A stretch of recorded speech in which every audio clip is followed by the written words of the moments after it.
August 29. புனித திருமுழுக்கு யோவான் கொல்லப்படுதல். தாய் திருச்சபை திருமுழுக்கு யோவான் தலைவெட்டப்பட்டு கொலை செய்யப்பட்டதினை நினைவு கூறுகின்றது. குழந்தை பேறு இல்லாமல் மனத்துயரோடு வாழ்ந்த எலிசபெத் செக்கரியா பெற்றோருக்கு கிமு 6ஆம் ஆண்டு பிறந்தார் திருமுழுக்கு யோவான். புதிய எலியா என்று முன்குறிக்கப்பட்ட இவர் தன் உடையாலும் மற்றும் பாலைவனத்தில் வாழ்ந்ததாலும் எலியாவை நினைவுபடுத்துபவராக விளங்கினார். தன் சீடர்களிடம் நோன்பிருந்து ஜெபிக்குமாறு கூறிய இவர் மக்களிடம் பாவங்களை அறிக்கையிடவும் திருமுழுக்கு பெறவும் அழைப்பு விடுத்தார்.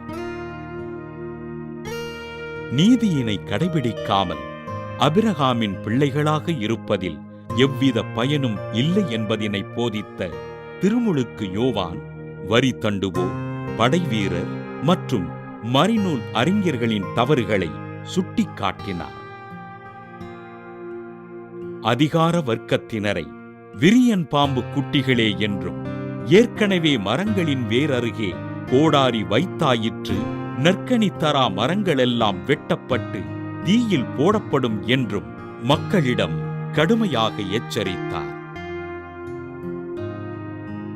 ஆண்டவர் இயேசுவின் வருகைக்காக மக்களை தயார் செய்து ஆண்டவர் இயேசுவுக்கு திருமுழுக்களித்த யோவான் அரசன் ஏரோதுவின் மனைவியான ஏரோதியாளின் சூழ்ச்சியினால் தலை வெட்டப்பட்டு விண்ணகம் சென்றார்.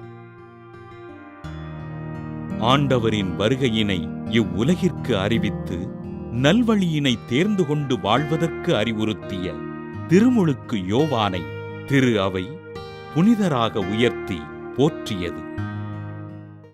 புனித திருமுழுக்கு யோவான் தலை வெட்டப்பட்டு கொலையுண்டதினை நினைவுகூரும் நாம் செய்யாத தவறுக்கு தண்டனை அனுபவிக்கிற மக்களுக்காக ஜெபிப்போம்.